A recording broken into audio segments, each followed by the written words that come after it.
വത്തിക്കാനിൽ നിന്നും അടുത്തിടെ മെക്സിക്കോയിലേക്ക് കൊണ്ടുവന്ന വിശുദ്ധ യൂദാ ശ്ലീഹായുടെ തിരുശേഷിപ്പും വഹിച്ചുകൊണ്ട് സോജിമിൽക്കോ തടാകത്തിലൂടെ നടത്തിയ പ്രദക്ഷിണം ശ്രദ്ധ നേടുന്നു.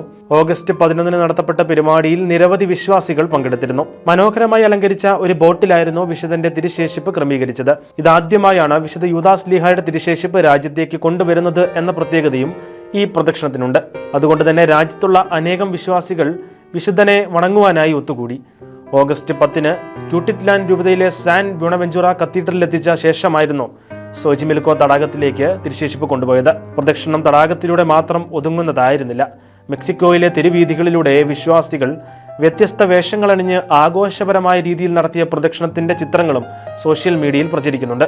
സാൻ ബെർണാർഡിനോ ഡി സിയനയിലെ കത്തീഡ്രലിൽ വെച്ച് സോജിമിൽക്കോ ബിഷപ്പ് ആന്ത്രേസ് ബൊർഗാസ്പെന അർപ്പിച്ച ദിവ്യബലിയോടെയാണ് പ്രദക്ഷിണം സമാപിച്ചത്.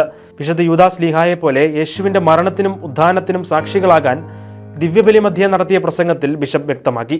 ദിവ്യബലിക്ക് ശേഷം കത്തീഡ്രലിനോട് ചേർന്നുള്ള ചാപ്പലിലും വിശ്വാസികൾക്ക് തിരുശേഷിപ്പ് വണങ്ങാൻ അവസരമൊരുക്കിയിരുന്നു.